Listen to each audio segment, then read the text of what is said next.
Hello everyone, I am Ashik Kamal. আশা করছি তোমরা খুবই ভালো আছো এন্ড সুস্থ আছো। সো যারা WBSSC গ্রুপ সি রয়েছো, তো তোমাদের এক্সাম সামনেই এন্ড তোমাদের নতুন সিলেবাসে একটা নতুন টপিক অ্যাড হয়েছে, যেটা হচ্ছে এনভায়রনমেন্টাল অ্যাওয়ারনেস, যেটা কিন্তু অনেকটাই জিওগ্রাফির অংশ এবং এখানে বাস্তুতন্ত্র থেকে শুরু করে এনভায়রনমেন্টাল অ্যাওয়ারনেস, বিভিন্ন ধরনের দূষণ থেকে শুরু করে সমস্ত কিছু এখানে রয়েছে। সো আজকের ভিডিওতে থাকছে সম্পূর্ণ কমপ্লিট টপিকের কমপ্লিট কভারেজ, একদম এনভায়রনমেন্টাল অ্যাওয়ারনেস থেকে যে সমস্ত কনসেপ্ট দরকার সেই কনসেপ্টগুলো দেওয়া রয়েছে, প্লাস যে সমস্ত ডেটা দরকার ডেটাগুলো রয়েছে, অ্যান্ড সাথে এমসিকিউ রয়েছে। অর্থাৎ মোস্ট ইম্পর্টেন্ট এমসিকিউ পেয়ে যাচ্ছে একটা ভিডিওতেই, পেয়ে যাচ্ছ তোমরা কনসেপ্ট, পেয়ে যাচ্ছ তোমরা একদম গুরুত্বপূর্ণ ডেটাগুলো। শুধুমাত্র একদম প্র্যাকটিস করেই কিন্তু এক্সাম একদম ক্র্যাক করা সম্ভব না, অবশ্যই তোমাদের মধ্যে কনসেপ্ট থাকতে হবে। সো আজকে কিন্তু concept plus MCQ plus data সবগুলোই রয়েছে। সো এই জন্য ভিডিওটা একটু লং হবে, তোমরা খাতা পেন নিয়ে বসো, অ্যান্ড যদি ভিডিওটা ভালো লাগে অবশ্যই সাবস্ক্রাইব করবে, লাইক করবে। সো ততক্ষণ পর্যন্ত ভালো থাকো, টাটা। সো চলো শুরু করতে চলেছি আজকের সেশন। আজকে আমরা মূলত দেখব WBSSC গ্রুপ সিডির এনভায়রনমেন্টাল অ্যাওয়ারনেসের যে পার্টটা রয়েছে, অর্থাৎ পরিবেশবিদ্যা, এবং এখানে জিওগ্রাফিও কিছু ইনক্লুড রয়েছে। পার্টটা টোটাল থিওরিটিক্যাল পার্ট, অ্যান্ড এখান থেকে কী কী মোস্ট ইম্পর্টেন্ট কোশ্চেন রয়েছে দুটোই দেখবো, অর্থাৎ এমসিকিউ আলোচনা করবো, তার সাথে সাথে আমাদের যে থিওরিটিক্যাল পার্টগুলো না পড়লেই নয় সেগুলো আমরা দেখব। আমি অধিকাংশ ভিডিও দেখলাম, ইউটিউবে অনেকেই দিয়েছে, কিন্তু সেখানে শুধুমাত্র প্র্যাকটিস সেট দিয়েছে, কিন্তু কনসেপচুয়াল কোনো টপিকই নেই সেখানে, দেখলাম আমি। সো আমি তোমাদের কথা মাথায় রেখে একটা কনসেপচুয়াল ভিডিও এবং তার সাথে কোন কোন এমসিকিউগুলো প্র্যাকটিস করলে তোমাদের সুবিধা হবে এবং কোন কোন ইনফরমেশান তোমাদের সাথে শেয়ার করা উচিত, তার পুরো একটা কনসেপচুয়াল ভিডিও নিয়ে আসলাম। এখানে থিওরি পাবে, প্র্যাকটিস সেটও পাবে, সব কিছু রয়েছে এখানে। সো আশা করছি এই একটা ভিডিওর সাহায্যে তোমাদের এনভায়রনমেন্টাল অ্যাওয়ারনেসের যে পার্টটা রয়েছে সেটা কমপ্লিট করতে পারবো, এবং পরবর্তীতে যদি আরও কিছু ইনফরমেশান শেয়ার করতে না পারি তাহলে আমি পরবর্তীতে অন্য পার্ট নিয়ে আসবো। সো আজকে মূলত আমরা দেখবো এনভায়রনমেন্টাল অ্যাওয়ারনেসের পুরো পার্টটা, একটা থিওরিটিক্যাল পার্ট, অ্যান্ড সেখান থেকে যেসব ইনফরমেশান মোস্ট ইম্পর্টেন্ট এবং এমসিকিউ যেগুলো যে রয়েছে সেগুলোর একটা একদম টোটাল বিশ্লেষণমূলক একটা ক্লাস আজকে থাকবে এক ক্লাসেই। সো আশা করছি তোমাদের ভালো লাগবে ভিডিওটা। অ্যান্ড আজকে কিন্তু একটু ভিডিওটা লং হবে, কারণ বুঝতে পারছো এখানে কনসেপচুয়ালগুলো রয়েছে, থিওরি পার্ট রয়েছে, প্লাস এখানে এমসিকিউ রয়েছে, এবং যতগুলো ডেটা শেয়ার করার সবগুলো আমি শেয়ার করে দিয়েছি। সো চলো শুরু করি আজকে। সো আজকের তো এনভায়রনমেন্টাল অ্যাওয়ারনেস পার্টটা শুরু করার আগে তোমাদের কিছু টার্ম সম্পর্কে কিন্তু তোমাদের জানতে হবে। কিছু টার্ম না জানলে কিন্তু একবারই নয়, এইসব টার্ম সম্পর্কে না জানলে তোমাদের শুধুমাত্র ওই ঢালা নোট মুখস্থ করে কিন্তু কোনোদিনও পরীক্ষা এক্সাম ক্র্যাক করা সম্ভব নয়। সো কিছু টার্ম সম্পর্কে আমরা একটু জানি। ফার্স্ট হচ্ছে ইকোলজি। ইকোলজি মানে হচ্ছে আমাদের বাস্তুবিদ্যা। এই ইকোলজি যে শব্দটি রয়েছে, ইকোলজি শব্দটা মূলত দুটো শব্দ থেকে এসেছে, একটা হচ্ছে ঐকস আর একটা হচ্ছে লোগোস। এই ঐকস ও লোগোস, এই ইকোলজি, এই ঐকস ও লোগোস রয়েছে, এটা কিন্তু একটা আমাদের গ্রিক শব্দ ঐকস অ্যান্ড লোগোস থেকে এসেছে আমাদের কি ইকোলজি শব্দটা ইংরেজিতে, যার বাংলা মিনিং হচ্ছে আমাদের বাস্তুবিদ্যা। আচ্ছা, এই বাস্তুবিদ্যা বুঝতে গেলে, এই বাস্তুবিদ্যা জানতে গেলে তার কিছু উপাদান সম্পর্কে আমাদের, যদি সাংগঠনিক উপাদান এক কথায় যাদের বলে, এই সাংগঠনিক যে উপাদানগুলো রয়েছে সেই সম্পর্কে একটু অবগত হই আমরা। ফার্স্ট অফ অল দেখো তোমরা, যে প্রথমে আমার দিয়েছি কি জীব, প্রথমে আমার দেওয়া রয়েছে জীব। এই জীব বলতে আসলে কি বুঝি? জীব বলতে আমরা কি বুঝি? নর্মাল যাদের জীবন রয়েছে তারাই হচ্ছে জীব। এবার এই জীব থেকে আমাদের নেক্সট যাবে কি, নেক্সট আমাদের আসবে প্রজাতি। প্রজাতি কাকে বলে? প্রজাতি হচ্ছে তোমার, প্রজাতি বলতে বোঝায় একটি নির্দিষ্ট স্থানে, অর্থাৎ এই যে জীবগুলো রয়েছে একটি নির্দিষ্ট স্থানের অনেকগুলো জীব সমষ্টিকে নিয়ে আমাদের একটা প্রজাতি গড়ে ওঠে, অর্থাৎ অনেকগুলো জীব সমষ্টিকে নিয়ে অনেকগুলো আমাদের প্রজাতি গড়ে ওঠে। অর্থাৎ যেসব জীব প্রজননে সক্ষম, অর্থাৎ অনেকগুলো জীব যারা প্রজননে সক্ষম তাদেরকে নিয়ে আমাদের কী গড়ে ওঠে? প্রজাতি গড়ে ওঠে।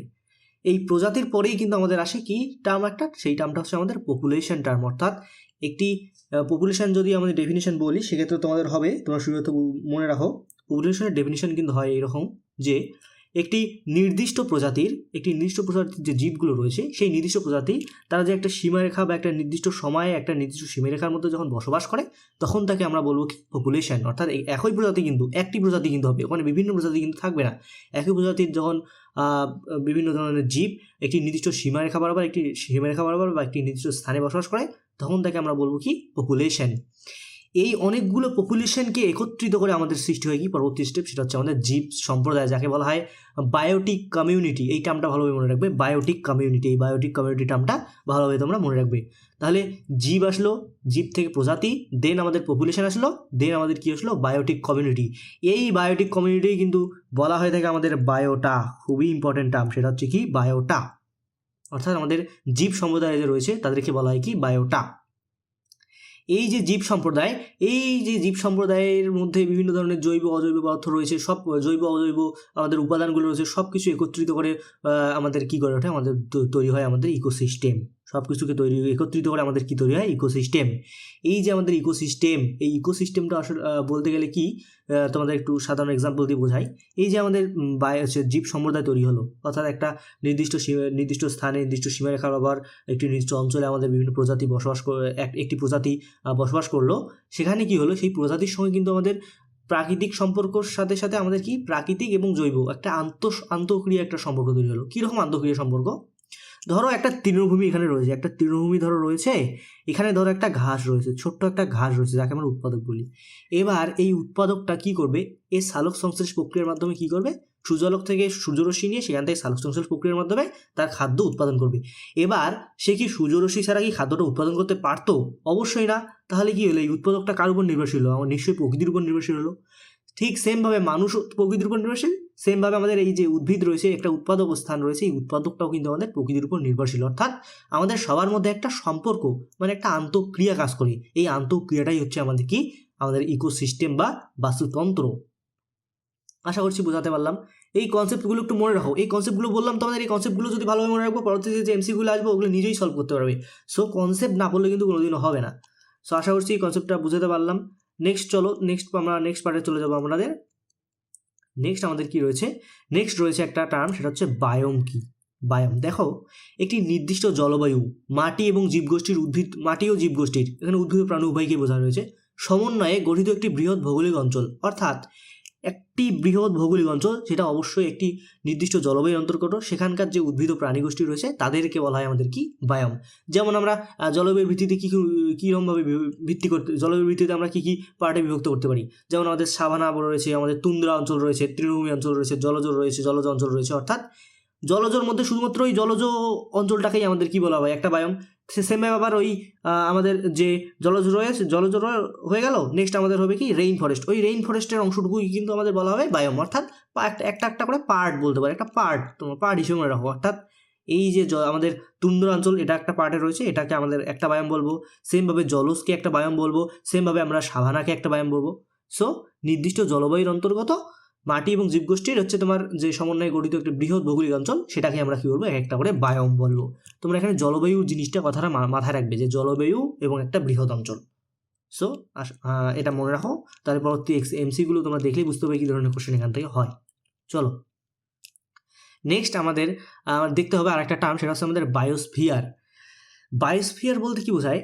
দেখো, বায়োস্ফিয়ার হচ্ছে আমাদের সমগ্র, বলতে পারো অনেকগুলো বায়োমকে নিয়ে। বায়োস্ফিয়ার বলতে আমাদের পৃথিবীর সেই সব অংশ যেখানে জীবনের অস্তিত্ব আছে। এটি লিথোস্ফিয়ার, হাইড্রোস্ফিয়ার সব কিছুর সংমিশ্রণে একটি জীবনকে ধারণ করে। অর্থাৎ সব কিছুর সংমিশ্রণে আমাদের কি তৈরি হয়, বায়োস্ফিয়ার। অর্থাৎ আমাদের লিথোস্ফিয়ার, বায়ুমণ্ডল সব কিছুতে যে বায়োমগুলো, অর্থাৎ বললাম না যে পার্ট রয়েছে, একটা পার্টকে তোমরা বায়োম ধরো। সো এই পার্টগুলো সমন্বয়ে একত্রে কি কিন্তু আমাদের বলবো, অর্থাৎ বৃহৎ অংশে বলবো আমরা কি, বায়োস্ফিয়ার। আশা করছি বুঝাতে পারলাম। এবং এটি পৃথিবীর একক বৃহত্তম বাস্তুতন্ত্র, এবং সমস্ত বায়োম মিলে এটি গঠিত হয়। এই যে বললাম না, এটি পৃথিবীর একক বৃহত্তম বাস্তুতন্ত্র। কিন্তু বায়োস্ফিয়ার কি আমাদের পৃথিবীর একক বৃহত্তম বাস্তুতন্ত্র, খুবই ইম্পর্টেন্ট কোশ্চেন।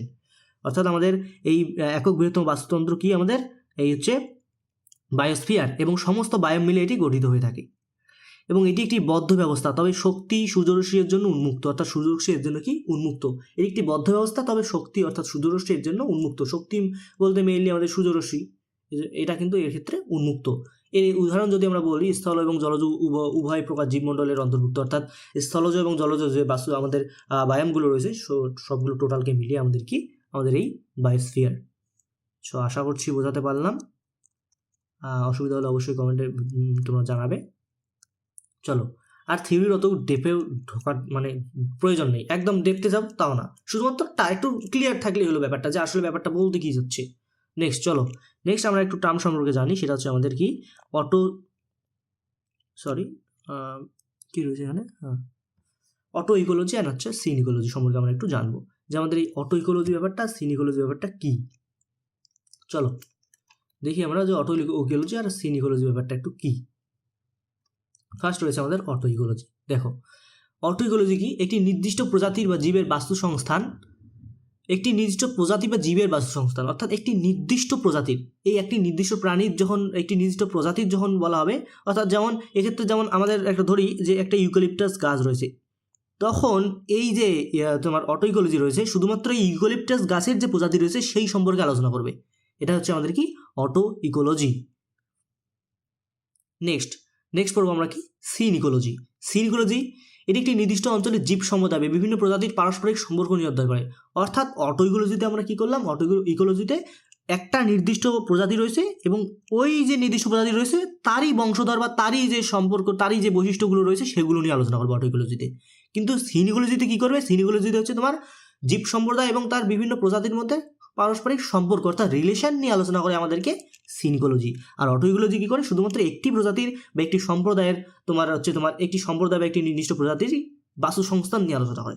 আর সিন ইকোলজি কি করে, আমাদের রিলেশন নিয়ে আলোচনা করে, অর্থাৎ পারস্পরিক যে আন্তঃসম্পর্ক বললাম ব্যাপারটা, সেই আন্তঃসম্পর্ক ব্যাপারটা নিয়ে আলোচনা করে আমাদের সিন ইকোলজি। আর হচ্ছে বায়োস্ফিয়ারে বললাম, ওই যে দেখো এখানে একটা মেয়ে দেওয়া রয়েছে, একটা একদম এক লাইনই দেওয়া রয়েছে, পৃথিবীর সমস্ত বাস্তুতন্ত্রের সমষ্টি যেখানে জীব ধারণ করে, এটা হচ্ছে বায়োস্ফিয়ার। শুধুমাত্র তোমরা ব্যাপারগুলো ক্লিয়ার রাখো যে এই বাস্তুতন্ত্র বলতে আসলে কি বোঝাচ্ছে, সিন ইকোলজি বলতে আসলেই কি বোঝাচ্ছে, অটো ইকোলজি বলতে আসলে কি হচ্ছে, শুধুমাত্র একটু কনসেপ্টটা ক্লিয়ার রাখো, জাস্ট আর কিচ্ছু না। নেক্সট আমাদের আর দুটো বিষয় সম্পর্কে একটু জানতে হবে, সেটা হচ্ছে আমাদের এরপরেই এই দুটো বিষয় সম্পর্কে ক্লিয়ার হলেই আমরা নেক্সট আমরা ঢুকবো এমসিকিউ ঢুকবো। সো চলো দেখে নেই। তোমরা জেনে রাখো বাস্তুতন্ত্রে আমাদের প্রধান দুটি উপাদান নিয়ে গঠিত। আমাদের বাস্তুতন্ত্র প্রধানত দুটি উপাদান নিয়ে গঠিত, একটা হচ্ছে আমাদের জৈব উপাদান, একটা হচ্ছে অজৈব উপাদান। একটা হচ্ছে বায়োটিক কম্পোনেন্টস আমাদের, আর একটা হচ্ছে অ্যাবায়োটিক কম্পোনেন্টস। বায়োটিক কম্পোনেন্টস বলতে গেলে যে সমস্ত জীবন্ত সব কিছু রয়েছে আমাদের কাছে যে সমস্ত জীবন্ত কিছু সব কিছু রয়েছে আমাদের চারপাশে, সেগুলি হচ্ছে আমাদের কি বায়োটিক কম্পোনেন্টস। যেমন উৎপাদক, উদ্ভিদ, খাদক, প্রাণী, বিয়োজক হিসেবে আমরা ছত্রাক, ব্যাকটেরিয়াকে বলতে পারি। নেক্সট আমাদের অজৈব উপাদান। এবার অজৈব উপাদান কারা, যারা জড় উপাদান, যেমন সূর্যালোক, জল, বায়ু, মাটি, তাপমাত্রা, এগুলো আমাদের কি অজৈব উপাদান। জাস্ট এই দুটো তোমরা একটু মনে রাখো, এগুলো একটু বেসিক কনসেপ্ট, তোমরা জানো এগুলো ক্লাস 5-6 এর বাচ্চারা পড়ে। সো নেক্সট চলো একটু দেখে নেই। নেক্সট আমাদের রয়েছে কি nekton and benthos. Nekton community কাদের বলে, অ্যান্ড বেন্থস। এই যে নেকটন আর বেন্থস রয়েছে, এটা থেকে ডাব্লিউবিসিএস কমপক্ষে হলেও 3বার কোশ্চেন দিয়েছে নেকটন আর বেন্থস সম্পর্কে। সো নেকটন আর বেন্থস সম্পর্কে তোমাদের বলে রেখে একটু, এরা এমন, নেকটন বলতে তোমার তাদেরকে বোঝাবে এমন, দেখো একদম এক লাইনে লিখে দিয়েছি, এরা এমন জলজ প্রাণী যারা জলের স্রোতের উপর নির্ভর না করে নিজের সাঁতার কেটে ভেসে বেড়ায়। অর্থাৎ এরা স্বাধীনভাবে জলের উপর সাঁতার কেটে বের হতে পারে। অর্থাৎ জলজ নেকটন বলতে সেই সব জলজ প্রাণীকে বোঝায় যারা জলের স্রোতের উপর নির্ভর না করে নিজেরাই সাঁতার কেটে বা ভেসে বেড়াতে পারে, অর্থাৎ নিজের শক্তিতে তারা সাঁতার কেটে ভেসে বেড়াতে পারে, তাদেরকে বলা হয় আমাদের কি নেকটন। যেমন মাছ, তিমি, ডলফিন, হাঙ্গর, স্কুইড, কচ্ছপ ইত্যাদি সমস্ত কি আমাদের এই নেকটনের কিন্তু অংশ। নেক্সট আমাদের বেন্থস কমিউনিটি কারা, এরা হলো সেই জীব যারা জলজ পরিবেশের তলদেশে বাস করে। অর্থাৎ এরা জলজ পরিবেশের কোথায় বাস করে, এরা একদম জলজ পরিবেশের তলদেশে বাস করে। যেমন আমাদের সমুদ্রতল, হ্রদের তলদেশ, একদম তলদেশে যারা বসবাস করে তাদেরকে আমাদের কি বলা হয়, বেন্থস। এর একদম উদাহরণ হচ্ছে আমাদের কাঁকড়া, তারপর হচ্ছে মোলাক্স বা শামুক, ইকিনোডার্ম, তারা মাছ, কিছু মাছ রয়েছে, এমন কিছু মাছ রয়েছে যারা হচ্ছে তোমার একদম সমুদ্রের মানে একদম বটমে, একদম নিচে বসবাস করে যারা, তাদেরকে আমরা কি বলবো, বেন্থস কমিউনিটি। আর সবচেয়ে উপরে যারা স্বাধীনভাবে সাঁতার কেটে বেরোতে পারে তাদেরকে কি বলবো না, নেকটন কমিউনিটি। আশা করছি ব্যাপারটা ক্লিয়ার হলো। নেক্সট চলো এবার আমরা কিছু এমসিকিউ এর দিকে যাব, যে এমসিকিউগুলো না করলেই নয়। চলো দেখবো আমরা। প্রথমে রয়েছে দেখো বাস্তুতন্ত্র শব্দটি প্রথম কে ব্যবহার করে। এই বাস্তুতন্ত্র শব্দটি কিন্তু ব্যবহার করে প্রথম দেখো কে রয়েছে, লিন্ডাম্যান রয়েছে, ট্রান্সলেট রয়েছে, হেকেল রয়েছে, বেন্থস রয়েছে। তো অ্যান্সার কিন্তু আমাদের হয়ে যাবে, আমাদের বাস্তুতন্ত্র কথাটি কিন্তু প্রথম ব্যবহার করে ট্রান্সিলে। এখানে ট্রান্সিলে রয়েছে কিন্তু আসলে হবে ট্রান্সলে, অর্থাৎ বাস্তুতন্ত্র কথাটি শব্দটি সর্বপ্রথম আমাদের ব্যবহার করে কে, ট্রান্সলে। এই যে ট্রান্সলে কিন্তু প্রথম আমাদের এই বাস্তুতন্ত্র শব্দটি ব্যবহার করে। নেক্সট দেখো পরের কোশ্চেনটাই দেখো, তোমরা যদি কনসেপ্ট ক্লিয়ার করে উপরে তাহলে এটার অ্যান্সার দিতে পারবে। নেকটন হলো বলো, নেকটন হলো বলো কোনটা হবে। এখানকার মধ্যে কিন্তু অ্যান্সার হয়ে যাবে আমাদের নেকটন হলো এক প্রকারের জলে সন্তরণশীল আমাদের প্রাণী, জলে সন্তরণশীল জীব। অর্থাৎ তারা কি জলে সাঁতার কাটতে পারে, তারা হচ্ছে আমাদের কি নেকটন। অর্থাৎ এখানে অ্যান্সার হয়ে যাবে বি। নেক্সট চলো নেক্সট কোশ্চেন দেখে নেবো আমরা। কোনো স্থানের জীবগোষ্ঠী ও পরিবেশের মধ্যে পারস্পরিক সম্পর্কের ফলে উদ্ভূত অবস্থাকে কি বলে। কোন স্থানের জীবগোষ্ঠী ও পরিবেশের মধ্যে পারস্পরিক সম্পর্ক, রিলেশন। এই যে বললাম না যে যদি কনসেপ্ট ক্লিয়ার রাখে তোমাদের হয়েছে তাহলে নিজেই অ্যান্সার দিতে হবে। যেহেতু এখানে রিলেশন বলছে, আমি কিন্তু উপরে পুরো টপিকটা ক্লিয়ার করে দিয়েছি। সো এখানকার মধ্যে কিন্তু অ্যান্সার হয়ে যাবে আমাদের, আমরা দেখতে পাচ্ছি যেহেতু রিলেশন বলছে, সো এখান থেকে অ্যান্সার হয়ে যাবে বাস্তুতন্ত্র। নেক্সট, একটি নির্দিষ্ট প্রজাতির বাস্তু সংস্থান সম্পর্কিত আলোচনাকে কি বলে? একটি নির্দিষ্ট প্রজাতি, এখনই উপরে বললাম আমি যে একটি নির্দিষ্ট প্রজাতির বাস্তু সংস্থান সম্পর্কিত আলোচনাকে কি বলে? অবশ্যই অ্যান্সার কিন্তু হয়ে যাবে আমাদের অটো ইকোলজি। কি মজা লাগছে তো ক্লাসটা? আশা করছি ভালো লাগছে। চলো নেক্সট কোশ্চেন। কোনো স্থানে জীবগোষ্ঠী ও পরিবেশের মধ্যে পারস্পরিক সম্পর্কের ফলে উদ্ভূত অবস্থাকে কি বলে? মনে হয় কোশ্চেনটা একটু রিপিট হয়ে গেছে না? কোশ্চেনটা রিপিট হয়ে গেছে একটু, এটা হবে না, কোশ্চেনটা ক্যান্সেল, ওটা একটু ভুল রয়েছে। এবার দেখো ফ্লোরা কি, এই যে এখানে একটা টার্ম রয়েছে ফ্লোরা। সো ফ্লোরা কি? অপশনে রয়েছে বাস্তুতন্ত্রের অন্তর্গত উদ্ভিদ গোষ্ঠী, বাস্তুতন্ত্রের অন্তর্গত প্রাণী গোষ্ঠী, জলে ভাসমান জীব, কোনটিও নয়? বলো। ফ্লোরা অ্যান্ড আর একটা হচ্ছে টার্ম হচ্ছে ফনা। তোমাদের বলেই দেখো, একটা টার্ম হচ্ছে আমাদের ফ্লোরা, একটা টার্ম হচ্ছে ফ্লোরা, আর একটা টার্ম হচ্ছে আমাদের ফনা। এই ফ্লোরা আর ফনা, আমাদের যে ফ্লোরা রয়েছে, ফ্লোরা দুটোই কিন্তু অনেকেই ট্রিক্স দিয়ে মনে রাখতে চায় কিন্তু ভুল করে ফেলে। এবার দেখো, তোমরা একটা কথা মনে রাখবে, আমাদের যে সাপ রয়েছে, একটা সরীসৃপ প্রাণী সাপের কি হয়? ফনা হয় না? সাপের ফনা হয়। সো তোমরা মনে রাখবে যে ফনা বলতে সাপ একটা আমাদের কি জীব সম্প্রদায়। সো আমাদের একটা প্রাণী সম্প্রদায় সাপ। তো মনে রাখবে যে তোমরা ফনা মানে সাপের ফনা রয়েছে, তাহলে ফনা বলতে বোঝায় আমাদের কি প্রাণী সম্প্রদায়কে। আর উদ্ভিদ যখন বলা হয়, উদ্ভিদ গোষ্ঠীর ক্ষেত্রে আমাদের ফ্লোরা, দুটোই কিন্তু রয়েছে। কিন্তু যেটা হচ্ছে ফনা হবে, অর্থাৎ সাপের ফনা রয়েছে, সেটা হচ্ছে আমাদের প্রাণী সম্প্রদায়, আর হচ্ছে ফ্লোরা হবে আমাদের কি উদ্ভিদ গোষ্ঠী।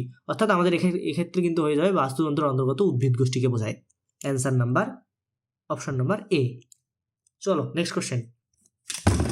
পরজীবী খাদ্য শৃঙ্খলের সংখ্যার পিরামিড হলো, কোশ্চেন কি রয়েছে? পরজীবী খাদ্য শৃঙ্খলে সংখ্যার পিরামিড হলো, এই যে পিরামিডের কনসেপ্ট, খুবই ইম্পর্টেন্ট পিরামিডের কনসেপ্ট। এখান থেকে অবশ্যই কোশ্চেন পাবে তোমরা পিরামিডের কনসেপ্ট থেকে।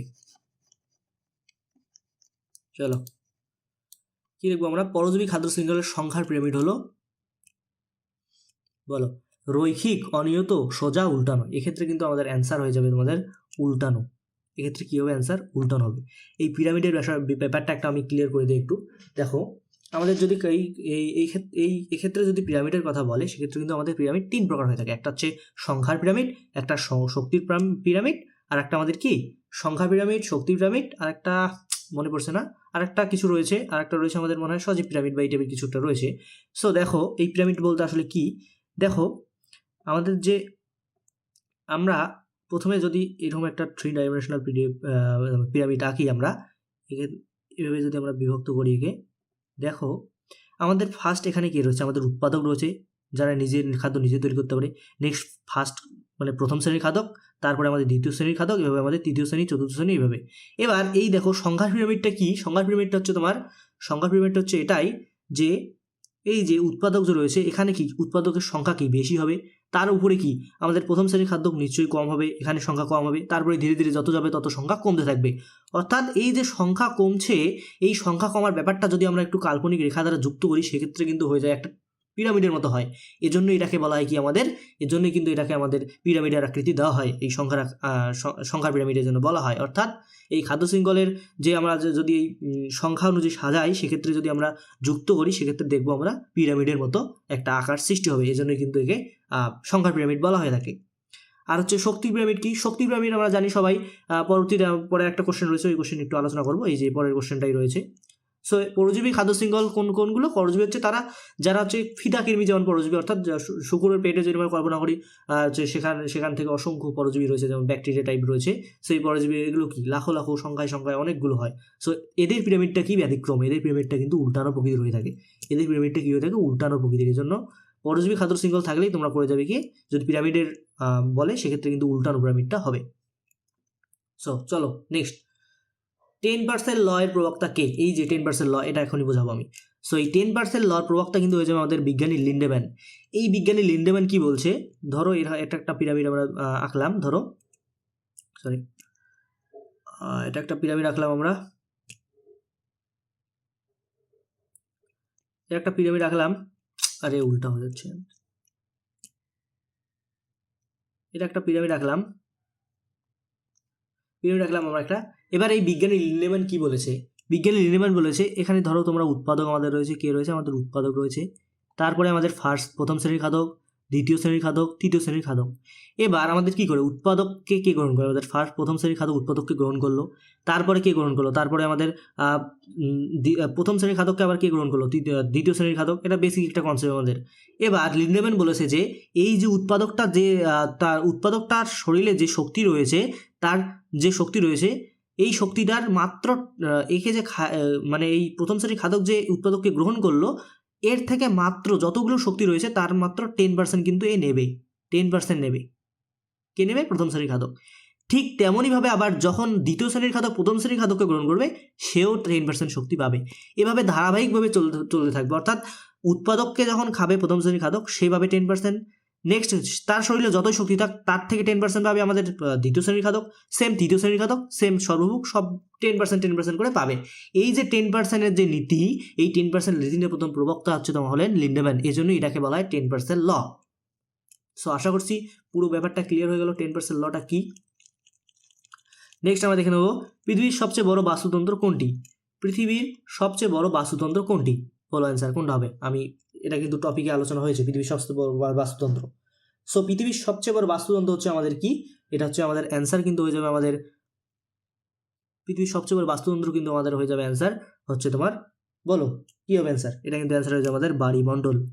উপরে একটা কোশ্চেন মিসিং রয়েছে না? হ্যাঁ, নিচের কোন বাস্তুতন্ত্রে নেকটন পাওয়া যাবে না? হ্যাঁ বলো, এখানে একটু দিমাগ লাগাবে, দিমাগ লাগিয়ে অ্যান্সারটা দিবে। কোন বাস্তুতন্ত্রে নেকটন পাওয়া যায়? সমুদ্র, নদী, পুকুর, তৃণভূমি, বলো। এটা কিন্তু অ্যান্সার হয়ে যাবে আমাদের, তোমরা বুঝতেই পারছো এটা কিন্তু তৃণভূমি হয়ে যাবে, কারণ জল যেহেতু নেই তৃণভূমির, তাই বলা হয়েছে এখানে। নেক্সট, বাস্তুতন্ত্রের শক্তির প্রভাব কিরূপ? তোমরা মনে রাখবে বাস্তুতন্ত্রের শক্তির প্রভাব কিন্তু সর্বদা কি হয়, আমাদের একমুখী হয়। বাস্তুতন্ত্রের শক্তির প্রভাব সর্বদা কি হয়, একমুখী। সো এটা গেল তোমার একটা ফার্স্ট পার্ট, যেখানে তোমাদের এনভায়রনমেন্টের বিষয়টা না বললেই নয়। এবার তোমাদের এনভায়রনমেন্টাল অ্যাওয়ারনেসের বিষয়টা একটু ডেপথে ঢুকবো আমরা, যেটা হচ্ছে আমাদের বিভিন্ন দূষণ থেকে শুরু করে যা কিছু রয়েছে সবগুলো এখন দেখবো আমরা। তো চলো নেক্সট দেখি, আমরা এখন স্টার্ট করি, চলো। সো দেখো তোমরা এমসিকিউ সলভ করার পূর্বে কিছু বিষয় সম্পর্কে জানো, সেটা হচ্ছে আমাদের প্রথম দেখো তোমরা বায়ু দূষণ, বিভিন্ন দূষণ সম্পর্কে আগে অবগত হও। বায়ু দূষণ যে রয়েছে, বায়ু দূষণ, ফার্স্ট অফ অল দেখো তোমরা বায়ু দূষণকে দেখো এই বায়ু দূষণ কি হয়, প্রধান কারণ কি বায়ু দূষণের? দেখো জীবাশ্ম জ্বালানি দহন, আমাদের কি হয়, জীবাশ্ম জ্বালানি দহন কার্য, তাপবিদ্যুৎ কেন্দ্র, এগুলো থেকে কি হয়, মেইনলি আমাদের কি তৈরি হয়, এগুলো থেকে কিন্তু মেইনলি আমাদের বায়ু দূষণটা হয়ে থাকে, নেক্সট, এই যে বায়ু দূষণ, এই বায়ু দূষণের কিন্তু মুখ্য দূষণকারী উপাদান কি, অর্থাৎ বায়ু দূষণটা কোন কোন উপাদানের জন্য দায়ী, এই বায়ু দূষণগুলো হয়ে থাকে কোন কোন উপাদানের জন্য? এগুলো হচ্ছে আমাদের দেখো কার্বন মনোক্সাইড, তারপর হচ্ছে আমাদের সালফার অক্সাইড, তারপর হচ্ছে আমাদের SO2, নাইট্রোজেন অক্সাইড, NO3, বিভিন্ন ধরনের ভাসমান কণা, আর মনে রাখবে SPM আর হচ্ছে PM2.5 আর PM10 আর PM2.5, খুব ইম্পর্টেন্ট এটা। দেখো এবার গুরুত্বপূর্ণ কিছু ইনফরমেশন এখান থেকে দিয়ে রাখি, যে এই যে বায়ু দূষণ হলো, বায়ু দূষণ কিসের জন্য হলো? আমাদের জীবাশ্ম জ্বালানি দহন, যানবাহন, শিল্প কারখানা, এগুলোর জন্য আমাদের বায়ু দূষণ হলো। মুখ্য দূষণকারী পদার্থ কোনগুলো বলে দিলাম, কার্বন ডাইঅক্সাইড থেকে শুরু করে নাইট্রোজেন অক্সাইড, এগুলো। এবার কিছু গুরুত্বপূর্ণ ইনফরমেশন হচ্ছে যে এই যে কার্বন ডাইঅক্সাইড যে হলো, এই কার্বন ডাইঅক্সাইড বলে কি সৃষ্টি হয়, দেখো এখানে দেওয়া রয়েছে, আমাদের মানুষের শরীরে কি ক্ষতিকারক প্রভাবটা ফেলে। দেখো এখন আমাদের যে কার্বন মনোক্সাইড রয়েছে, এই কার্বন মনোক্সাইড আমাদের রক্তে অক্সিজেনের পরিবহনে বাধা সৃষ্টি করে। কার্বন মনোক্সাইড কী করে, আমাদের রক্তে অক্সিজেনের পরিবহনে বাধা সৃষ্টি করে। এটা একটা বিষাক্ত এক ধরনের গ্যাস।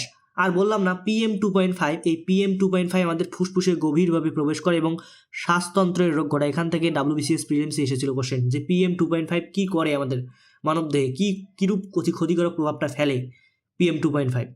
সো এটা গেল আমাদের বায়ু দূষণ।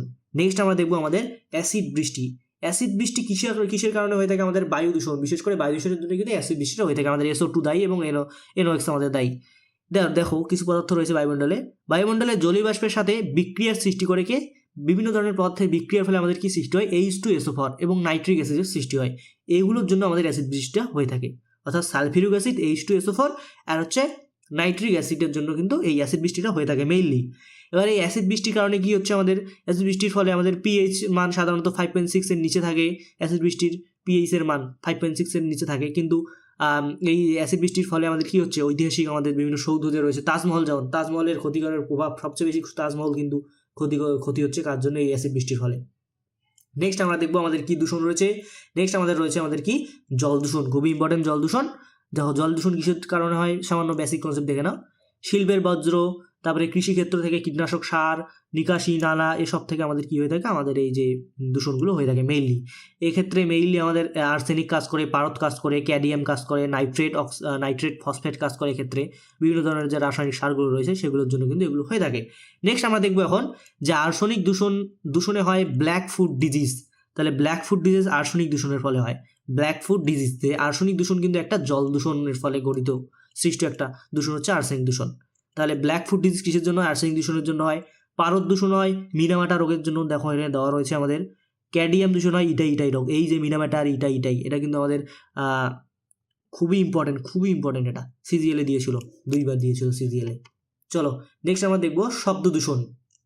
শব্দ দূষণ মূলত কী কী কারণে হয়, লাউড স্পিকার ডিজে বাজালে হয়, আমরা যে পিকনিক করি সেক্ষেত্রেও শব্দ দূষণ আমরা সৃষ্টি করি। বিমান, শিল্প, যানবাহনের ক্ষেত্রে আমাদের শিল্প যানবাহন এগুলোর কারণে মেইনলি সৃষ্টি হয়ে থাকে। এবার দেখো এই যে ডেসিবেল এককে কিন্তু পরিমাপ করা হয়ে থাকে আমাদেরকে, ডিবি বা ডেসিবেল এককে কিন্তু পরিমাপ করা হয় শব্দ দূষণের মাত্রাকে। মানুষের স্বাভাবিক শ্রবণের সীমা হলো 0 থেকে 10 ডেসিবেল। যখনই কিন্তু একটা শব্দ ওয়ার্ল্ড হেলথ অর্গানাইজেশন হু এর মতানুযায়ী যখনই শব্দ 65 ডেসিবেলের বেশি হবে তখনই কিন্তু সেটা মানুষের জন্য ক্ষতিকারক প্রভাব ফেলবে। 65 ডেসিবেল। কয়েকদিন আগে দেখলে দীপাবলিতে হলো ধ্রুবরাটির ভিডিও দেখো তোমরা, ধ্রুবরাটির ভিডিওতে দেখেছো একুইয়ের মাত্রা, বায়ু দূষণের মাত্রা কত বেড়ে গেছিলো। নেক্সট তার জন্য অনেকগুলো ক্ষতিকর প্রভাবও ফেলেছিল। আনন্দ করো, কিন্তু একটা লিমিট থাকে। কলকাতা হাইকোর্টের অর্ডার অনুযায়ী 10টার পরে বোমা বিস্ফোরণ করা যাবে না, বা বোমা তোমাদের ফাটা যাবে না। আমি বিষয়টা সে সম্পর্কে জানি না, এই জন্য বলছি না, মজার ছলে কিন্তু বললাম, সিরিয়াসলি নিও না। সো নেক্সট কোয়েশ্চন দেখে নাও তোমরা। ইউট্রিফিকেশন রয়েছে আমাদের। ইউট্রিফিকেশনটা কি? ইউট্রিফিকেশনটা হচ্ছে কৃষি ও নিকষি বজ্র থেকে আসা নাইট্রেট ও ফসফেট। এই ইউট্রিফিকেশন দূষণ কি, আমাদের কৃষি ও নিকাশি বজ্র থেকে আসা নাইট্রেট অফ ফসফেটের জন্য আমাদের ইউট্রিফিকেশন হয়ে থাকে। এবার এই ইউট্রিফিকেশন দেখো জলাশয়ের শৈবালের অতিমাত্রায় অ্যালগাল ব্লুম ঘটায়।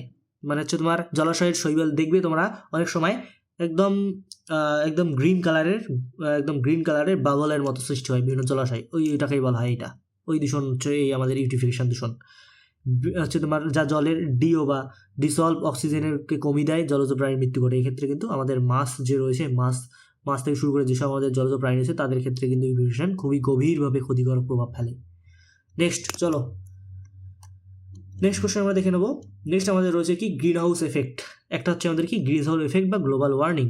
এই গ্লোবাল ওয়ার্মিং এর জন্য আমাদের কি ঘটে, জীবাশ্ম জ্বালানির দহন বা বন উজাড় বা হচ্ছে আমাদের বৃক্ষ ছেদনের ফলে আমাদের কি হচ্ছে, এই গ্রিন হাউস ইফেক্টটা হচ্ছে। এই গ্রিন হাউস ইফেক্টের জন্য দায়ী আমাদের CO2, প্রধান মিথেন রয়েছে, CH4 রয়েছে, আমাদের নাইট্রাস অক্সাইড রয়েছে, এগুলো হচ্ছে কি দায়ী আমাদের। নেক্সট মিথেন একটি শক্তিশালী গ্রিনহাউস গ্যাস যা মূলত ধানের ক্ষেত থেকে, এই যে খুব ইম্পর্টেন্ট, ভারতবর্ষের কিন্তু একমাত্র মিথেনের যদি বলি সবচেয়ে কি বেশি হচ্ছে তোমার সোর্স মিথেনের ভারতবর্ষের ক্ষেত্রে, সেক্ষেত্রে ধানের ক্ষেত হবে। নেক্সট কোশ্চেন আমরা দেখে নেবো ওজোন স্তর। রেফ্রিজারেটর, এয়ার কন্ডিশনার, অগ্নি নির্বাপক যন্ত্র থেকে কিন্তু আমাদের এই মানে দূষণটা ঘটায়, মানে এর কিন্তু ক্ষতিকর প্রভাব ফেলে ওজোন স্তরে। নেক্সট ক্লোরোফ্লুরোকার্বনের মেন হচ্ছে কি ক্লোরোফ্লুরোকার্বন CFCS। ওজোন স্তর O3 সূর্য থেকে আসা ক্ষতিকারক অতিবেগুনি রশ্মি আমাদের UV রে শোষণ করে, সেটা কিন্তু ধ্বংস হয়ে যাচ্ছে। মন্ট্রিল প্রোটোকলের ওজোন স্তরের জন্য আমাদের বিভিন্ন ধরনের নীতি গ্রহণ করা হয়, সেগুলো আমরা একটু পরেই দেখতে পাবো। সো চলো শুরু করি আজ MCQ এখান থেকে তোমরা দেখবে MCQ। ফার্স্ট হচ্ছে রয়েছে কি ইউট্রিফিকেশন মূলত কিসের সঙ্গে যুক্ত, বলো। এটা WBCS প্রিলিমসে দিয়েছিল, 2বার দিয়েছিল। ইউট্রিফিকেশন বলো।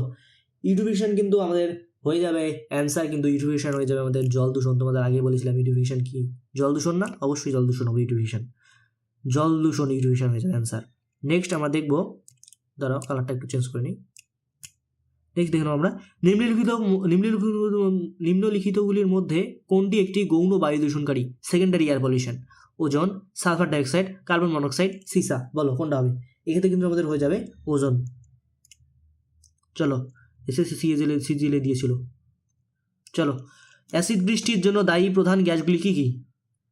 বলো কোনটা হবে? এক্ষেত্রে কিন্তু আমাদের অ্যান্সার কিন্তু হয়ে যাবে, এক্ষেত্রে কিন্তু অ্যান্সার হয়ে যাবে তোমাদের যেটা রয়েছে আমাদের বললাম একটু আগেই তোমাদের নাইট্রোজেন অক্সাইড ও সালফার ডাইঅক্সাইড। চলো নেক্সট কোশ্চেন, আম্ল বৃষ্টি কারণ কি? এর কারণ কিন্তু একমাত্র কারণ হচ্ছে আমাদের কি, একমাত্র কারণ কিন্তু আমাদের অম্ল বৃষ্টির যে কারণ সেটা হচ্ছে আমাদের কি, এটা কিন্তু আমাদের হয়ে যাবে যেটা রয়েছে আমাদের সালফার এবং নাইট্রোজেন, সালফার এবং নাইট্রোজেন। উপরের কোশ্চেনটা মনে হয় আমি ভুল করলাম, সরি, উপরের কোশ্চেনটা একটু ভুল করেছি মনে হয়।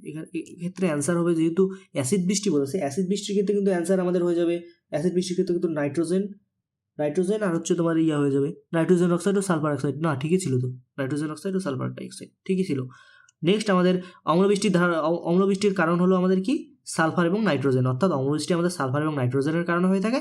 আর অ্যাসিড বৃষ্টি মূলত আমাদের কি, অ্যাসিড বৃষ্টি আমাদের নাইট্রোজেন অক্সাইড ও সালফার ডাইঅক্সাইড, নাইট্রোজেন অক্সাইড আর হচ্ছে সালফার ডাইঅক্সাইড।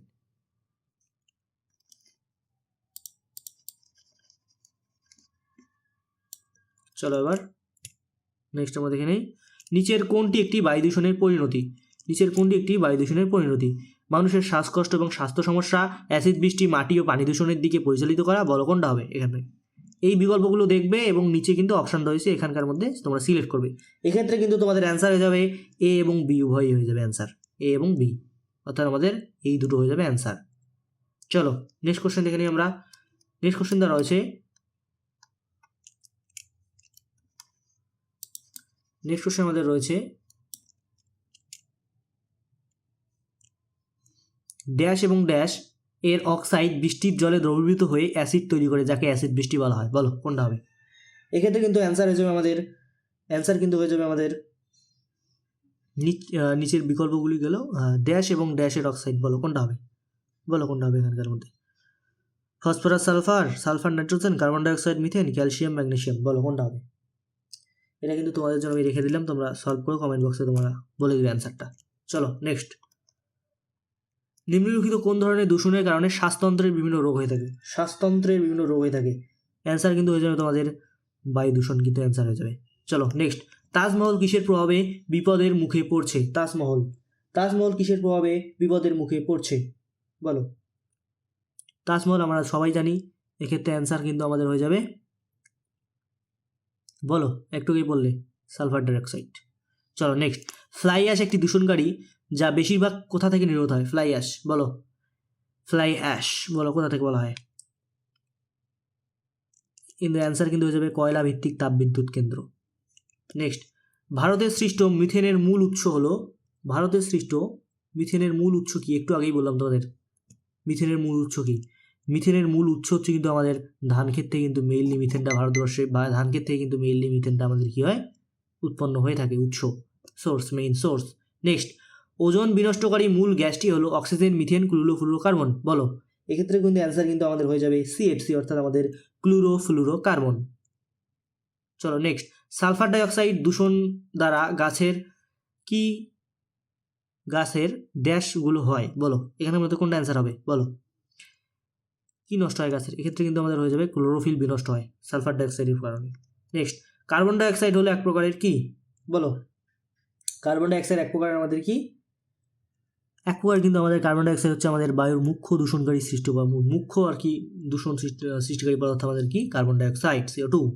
নেক্সট, শব্দ দূষণ পরিমাপের একক কি? তোমরা জানো এটা ডেসিবেল। 60 ডেসিবেল যখন হবে, 60 ডেসিবেলের বেশি, 60 অনেকেই 60 বলে, কিন্তু এটা 65।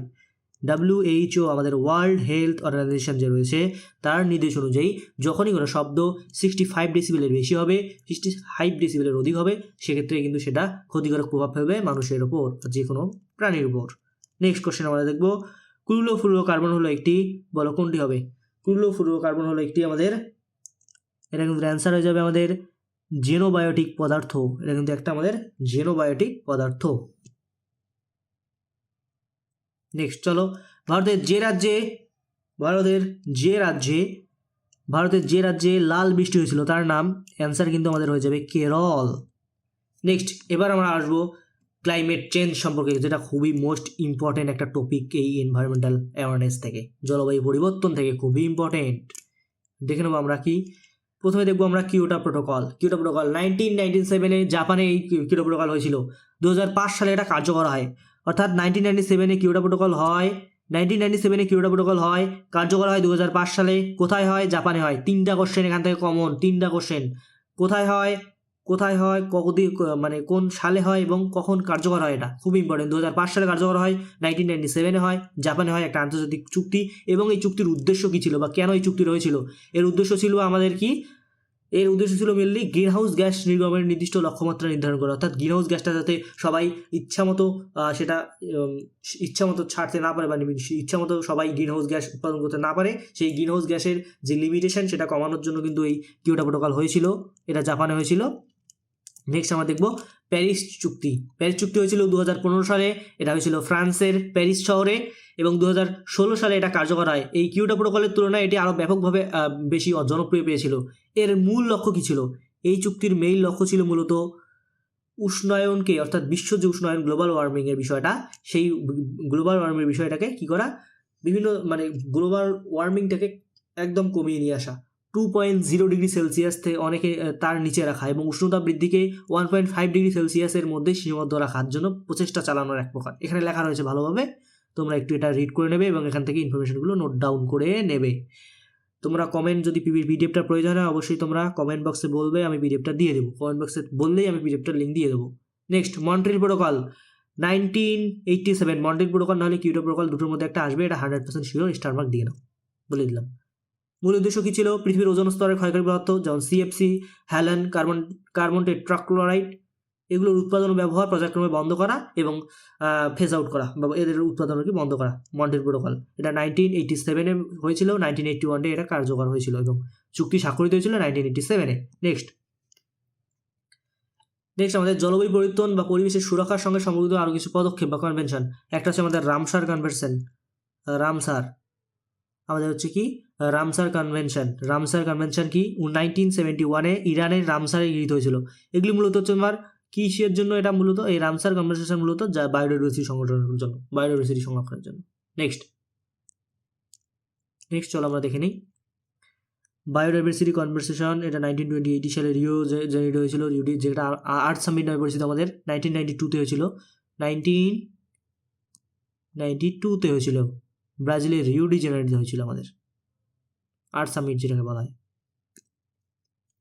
নেক্সট ভার্সো গ্রিন হাইপ এটা কোনো চুক্তি নয়, এটা একটা হচ্ছে তোমার জলবায়ু অর্থায়ন সংক্রান্ত একটি গুরুত্বপূর্ণ ধারণা, ভার্সো গ্রিন হাইপ।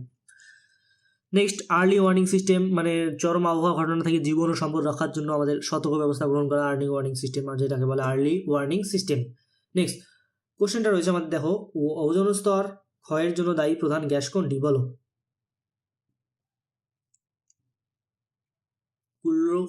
কার্বন, সবাই জানি কার্বন। নেক্সট কোন সালে প্যারিস চুক্তি হয়েছিল? বলো। উপরে ডেটাগুলো তো দেওয়াই রয়েছে, 1992। নেক্সট কোন গ্যাসটি স্ট্র্যাটোস্ফিয়ারের ক্ষতিকারক অতিবেগুনি রশ্মি ইউভি রেস থেকে রক্ষা করে? বলো। এটা তোমাদের জন্য রেখে দিলাম, তোমাকে অ্যান্সারটা জানিয়ে দেবে তোমরা। রামসার কনভেনশন কিসের সংরক্ষণের সঙ্গে যুক্ত? এটা কিন্তু আমাদের হয়ে যাবে জলাভূমি কিন্তু হয়ে যাবে। Next red data book, black data book and green data book. সবচেয়ে ইম্পর্টেন্ট সেটা হচ্ছে red data book. Red data বুকটা কি? IUCN, international union for conservation of nature, এর ফুল ফর্মটা মনে রাখবে। IUN হচ্ছে আমাদের কি? International union for conservation of nature. দেখো IUCN আমাদের এই সংস্থাটা রয়েছে, এই IUCN কি করে? প্রতি বছর বিভিন্ন ধরনের 3টা জিনিস প্রকাশ করে। একটা হচ্ছে আমাদের রেড ডেটা বুক, একটা ব্ল্যাক ডেটা বুক, আর একটা হচ্ছে green data book. Red data বুকে আমাদের কি করে? যেসব প্রাণীগুলো আমাদের রয়েছে বায়োডাইভার্সিটিতে, আমাদের যেসব প্রাণীগুলো রয়েছে, আমাদের যে জীবনে যেসব প্রাণীগুলো রয়েছে, যেগুলো খুবই ক্ষতিকারক প্রভাবে রয়েছে, মানে যেগুলো বিপন্নর পথে বা যেগুলো খুবই বিপন্ন, খুবই ঝুঁকিতে রয়েছে, সেই সব প্রাণীর যে তালিকা প্রকাশ করা হয়, সেই তালিকার যে বুকটা রয়েছে বা যেখানে প্রকাশ করা হয়, সেই পত্রিকাটাকে বলা হয় red data book. Red listed প্রকাশ করা, অর্থাৎ রেড লিস্টেড আমাদের যে প্রাণীগুলো রয়েছে বা উদ্ভিদগুলো রয়েছে, সেগুলোকে রেড ডেটা বুকে প্রকাশ করা হয়ে থাকে। এবং সেখানে কিন্তু 3টা ভাগে বিভক্ত থাকে আমাদের প্রাণীগুলো। একটা থাকে এন্ডেঞ্জার্ড, একটা থাকে ক্রিটিক্যালি এন্ডেঞ্জার্ড, আর একটা থাকে আমাদের ভালনারেবল। এই 3টা কিন্তু আমাদের থাকে। এবার দেখে নাও তোমরা ভারত ও পশ্চিমবঙ্গের গুরুত্বপূর্ণ রেড লিস্টেড প্রজাতিগুলো সম্পর্কে একটু দেখে দাও, কোনটা এন্ডেঞ্জার্ড, কোনটা ভালনারেবল, আর একটা কোনটা হচ্ছে ক্রিটিক্যাল সিচুয়েশনে রয়েছে। দেখো বেঙ্গল টাইগার আমাদের রয়েছে এন্ডেঞ্জার্ডে রয়েছে। দেখো এশিয়াটিক সিংহ রয়েছে এন্ডেঞ্জার্ডে। স্নো লেপার্ড খুব ইম্পর্টেন্ট, এটা SSLST-তে এসেছিল। Next great Indian bastard critically endangered রয়েছে, এগুলো একটু দেখে নেবে তোমরা। নেক্সট আমাদের রয়েছে দেখো রয়্যাল বেঙ্গল টাইগার, হাতি, লেপার্ড, সবগুলো এখানে দেওয়া রয়েছে, তোমরা একটু নোট ডাউন করে নাও, একটু চোখটা বুলিয়ে নাও, জাস্ট হয়ে যাবে তাহলেই। নেক্সট আমরা দেখে নেবো কি, এবার হচ্ছে রেড ডেটা, আরেকটা হচ্ছে ব্ল্যাক ডেটা বুক। কি ব্ল্যাক ডেটা বুক হচ্ছে সেগুলোই, মানে যেগুলো একদম বিলুপ্ত হয়ে গেছে, যেগুলোকে আর ফিরিয়ে আনা সম্ভব নয়, সেগুলো হচ্ছে আমাদের কি ব্ল্যাক ডেটা বুক। অর্থাৎ রেড ডেটা বুক হচ্ছে যেগুলো একদম মানে বিলুপ্তর পথে বাঁচানোর জন্য, সেগুলোর কনজারভেশনের জন্য রেড ডেটা বুক প্রকাশ করা থাকে। আর ব্ল্যাক ডেটা বুক হচ্ছে তোমার যেগুলো একদম চলে গেছে, যেগুলো আর ফিরে আনা সম্ভবই নয়, পসিবলই নয়, সেগুলো হচ্ছে আমাদের red data book, black data book. আর যেগুলো গ্রিন ডেটা বুক কি বিপদ মুক্ত বা পুনরুদ্ধার হওয়া প্রজাতি, মানে যেগুলো বিপদের মুখে এককালে হয়তো গেছিল, সেগুলোকে কিন্তু সেগুলো ফিরিয়ে আনা সম্ভব হয়েছে এবং বর্তমানে এগুলো সুরক্ষিত রয়েছে। সুরক্ষিত থাকলে গ্রিন সিগন্যাল, আর যেগুলো একদম চলে গেছে ব্ল্যাক ডেটা।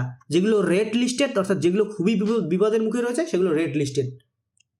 আশা করছি ব্যাপারটা ক্লিয়ার হলো। এগুলো এখান থেকে একটা কোশ্চেন পাবে, আর একটা কোশ্চেন তোমরা পাবে হচ্ছে তোমার জীববৈচিত্র্য থেকে একটা কোশ্চেন পাবে, এখান থেকে একটা কোশ্চেন পাবে, আর হচ্ছে প্রোটোকলগুলো থেকে একটা কোশ্চেন পাবেই পাবে। নেক্সট চলো, বায়োডাইভার্সিটি হটস্পট, খুবই একটা ইম্পর্টেন্ট টপিক। বায়োডাইভার্সিটি হটস্পট পৃথিবীর এমন জৈব ভৌগোলিক অঞ্চল যেখানে প্রচুর পরিমাণে স্থানীয় প্রজাতি রয়েছে আমাদের, কিন্তু সেই সঙ্গে সেই প্রজাতিগুলো কি করে, আমাদের সেই সমস্ত প্রজাতিগুলো কিন্তু ভয়ঙ্কর বিপদের মুখেও। এই যে পরিস্থিতি যখন সৃষ্টি হবে, তখন তাকে কি বলা হয়, বায়োডাইভার্সিটি হটস্পট। ভারতের 4টি প্রধান জীববৈচিত্র্য হটস্পট রয়েছে, এগুলো কি কি, Western Ghats, Himalayas, Indo Burma region, Sundaland, এগুলো দেখে নেবে তোমরা। সংরক্ষণের কৌশল, একটা হচ্ছে ইনসিটু কনজারভেশন, আর একটা হচ্ছে আমাদের এক্সিটু কনজারভেশন। ইনসিটু কনজারভেশন কি, ইনসিটু কনজারভেশন হচ্ছে যখন কোনো প্রাণীকে তার নিজস্ব প্রাকৃতিক পরিবেশে সংরক্ষণ করা হয়ে থাকে। অর্থাৎ ধরো এটা একটা বাঘ রয়েছে এক ধরনের এবং এটা জঙ্গলে রয়েছে, তখন সরকার কি করলো, এই জঙ্গলের মধ্যেই বেড়া দিয়ে এই বাঘটাকে এখানে সংরক্ষণ করলো। এটা হয়ে যাবে আমাদের কি ইনসিটু, মানে ভিতরেই তার প্রাকৃতিক পরিবেশের মধ্যেই, তার বাস্তুতন্ত্রের মধ্যেই তাকে সংরক্ষণ করা হলো, সেটা হয়ে যাবে আমাদের ইনসিটু কনজারভেশন। এর এক্সাম্পল যদি আমরা বলি, সেক্ষেত্রে হবে জাতীয় উদ্যান, বিভিন্ন wild life centuries, next biosphere reserves, বিভিন্ন এগুলো। আর এক্সিটু কনজারভেশন কোনটা, এক্সিটু কনজারভেশন হচ্ছে আমাদের জীবকে তার নিজস্ব প্রাকৃতিক পরিবেশ থেকে বাইরে বের করে। অর্থাৎ এটা একটা বাঘ রয়েছে এখানে, মনে করো একটা বাঘ, এটা জঙ্গল রয়েছে, কিন্তু একে এখান থেকে বের করে নিয়ে গিয়ে কোনো কোনো চিড়িয়াখানায় একে সংরক্ষণ করা হলো কৃত্রিমভাবে, মানুষ একে পোষ মানে এখানে সংরক্ষণ করলো। এই যে ব্যাপারটা যখন ঘটবে, অর্থাৎ যখন তাকে বাইরে নিয়ে গিয়ে সংরক্ষণ করা হবে, তখন তাকে বলবো আমরা এক্সিটু, অর্থাৎ তাকে বাইরে নিয়ে গিয়ে সংরক্ষণ করা হলো, তার নিজস্ব প্রাকৃতিক পরিবেশের বাইরে তাকে সংরক্ষণ করা হলো। এর অ্যান্সার সবচেয়ে ভালো হচ্ছে চিড়িয়াখানা, বোটানিক্যাল গার্ডেনে বিভিন্ন উদ্ভিদগুলো রয়েছে, তার জন্য বিভিন্ন ধরনের বীজ ব্যাংক, যেগুলোতে বিভিন্ন ধরনের দুর্লভ বীজগুলোকে সংরক্ষণ করা হয়, সেগুলো অ্যান্সার হয়ে যাবে, এক্সাম্পল হয়ে যাবে। এখন আমরা দেখব কি কয়েকটি ইম্পর্টেন্ট কোশ্চেন এখানে ডেটা রয়েছে, এগুলো দেখে নাও। আমাদের নেওড়া ভ্যালি যে রয়েছে জাতীয় উদ্যান, এগুলো এটা কালিম্পং রয়েছে। এর মূল যে আমাদের আকর্ষণ সেটা হচ্ছে রেড পান্ডা। জলদাপাড়া জাতীয় উদ্যান রয়েছে আমাদের আলিপুরদুয়ারে। নেক্সট রয়েছে আমাদের এক্সট্রিমো, যেটা হচ্ছে তোমার রাইনোসরের জন্য যেটা খুবই ফেমাস, এক্সট্রিমো রাইনোসর। নেক্সট বক্সা ব্যাঘ্র সংরক্ষণ, আলিপুরদুয়ার বাঘ ও এশিয়ার হাতির জন্য বিখ্যাত। নেক্সট রয়েছে আমাদের নেক্সট এমসিইউ একটা দেখে নাও, বিলুপ্তপ্রায় বা বিপন্ন প্রজাতির তালিকা কোন বইতে প্রকাশ করা হয়, এটা অবশ্যই অ্যান্সার হয়ে যাবে আমাদের রেড ডেটা বুক। নেক্সট দেখে নাও, হোয়াইট ডেটা বুক না, ওটা অপশন ছিল। Next biosphere reserve, national park এবং অভয়ারণ্যগুলিকে জীববৈচিত্র্য সংরক্ষণ কোন পদ্ধতির উদাহরণ। বায়োস্ফিয়ার রিজার্ভ, ন্যাশনাল পার্ক এবং অভয়ারণ্যগুলি জীববৈচিত্র্য সংরক্ষণের কোন পদ্ধতির উদাহরণ। এটা অবশ্যই যেহেতু নিজের বায়োস্ফিয়ার রিজার্ভ বলছে, যেহেতু ন্যাশনাল পার্ক বলছে, অর্থাৎ নিজস্ব প্রাকৃতিক পরিবেশে যেহেতু সংরক্ষণ করা হয়, এক্ষেত্রে কি হবে, আমাদের ইনসিটু হবে। নিম্নলিখিতের মধ্যে কোনটি একটি ম্যানগ্রোভ অরণ্য অঞ্চল, বলো। অবশ্যই অ্যান্সার হবে সুন্দরবন। চলো, জীববৈচিত্র্য হটস্পট ঘোষণা করার জন্য ন্যূনতম কত শতাংশ লাগবে, এটা অ্যান্সার কিন্তু 75%। অর্থাৎ বললাম না যে জীববৈচিত্র্য হটস্পট কাকে বলে, বিভিন্ন ধরনের বিভিন্ন ধরনের জীব ছড়িয়ে ছিটিয়ে রয়েছে, খুবই হচ্ছে দুর্লভ জীবগুলো ছড়িয়ে ছিটিয়ে রয়েছে, এবং সেগুলো হচ্ছে তোমার মানুষ দ্বারা খুবই মানে আক্রান্ত, মানে মানুষের বিভিন্ন কার্যাবলীর প্রভাবে সেগুলো খুবই ডেঞ্জারাস অবস্থায় রয়েছে। কিন্তু সেক্ষেত্রে তোমাদের যে ক্ষতিকারক প্রভাবটা, সেটা কিন্তু 75% হতে হবে, তাহলেই সেটা একটা বায়োডাইভার্সিটি হটস্পট হবে আমাদের। নেক্সট, ভারতের নীরব উপত্যকা বা সাইলেন্ট ভ্যালি জাতীয় উদ্যানটি কোন রাজ্যে অবস্থিত, বলো কোনটা অ্যান্সার হবে এখানে। অ্যান্সার কিন্তু হয়ে যাবে আমাদের, বলো কোনটা হবে, অবশ্যই কেরলা হবে। নেক্সট, ভারতের বায়োস্ফিয়ার রিজার্ভ ধারণাটি কোন রাজনৈতিক কর্মসূচির অংশ, অবশ্যই এটা আমাদের অ্যান্সার হয়ে যাবে MAB, man and the biosphere, map, man and biosphere, man and the biosphere programme. Next question, আজকের লাস্ট কোশ্চেন, ভারতের প্রথম জাতীয় উদ্যান কোনটি? জিম করবেট জাতীয় উদ্যান কিন্তু ভারতের প্রথম জাতীয় উদ্যান। কোনটি? Jim Corbett. আর যে আমাদের যে জিম করবেট যে রয়েছে এটা আমাদের প্রথম জাতীয় উদ্যান। আর প্রথম কিন্তু আমাদের প্রথম চিল্কা হ্রদ রয়েছে, সেটা হচ্ছে প্রথম রামসার সাইট, চিল্কা হ্রদ। সো আশা করছি আজকের ক্লাসটা পুরোপুরি ভালো লাগলো। পরবর্তীতে যদি এরকম ক্লাস চাও, পরবর্তীতে আমি জিওগ্রাফির টপিক নিয়ে চলে আসবো। এভাবে ধীরে ধীরে তোমাদের একটার পর একটা ক্লাস নিতে থাকবো এবং তোমরা প্র্যাকটিস করতে থাকবে। আশা করছি তোমাদের জিওগ্রাফির এবং এনভায়রনমেন্টাল যে পার্টটা রয়েছে, এই রিলেটেড পার্টগুলো রয়েছে, সেগুলো থেকে কোনো ধরনের কোনো অসুবিধা হবে না। ভিডিওটা অবশ্যই শেয়ার করো, লাইক করো, সাবস্ক্রাইব করো। আর অবশ্যই তোমাদের কোনো ধরনের পিডিএফ প্রয়োজন হলে অবশ্যই বলবে কমেন্ট করবে, আমি কমেন্টে গিয়ে তোমাদের পিডিএফ লিঙ্ক দিয়ে দেবো এবং পরবর্তীতে তোমরা কি ভিডিও চাচ্ছ তার একটা তোমরা ফিডব্যাক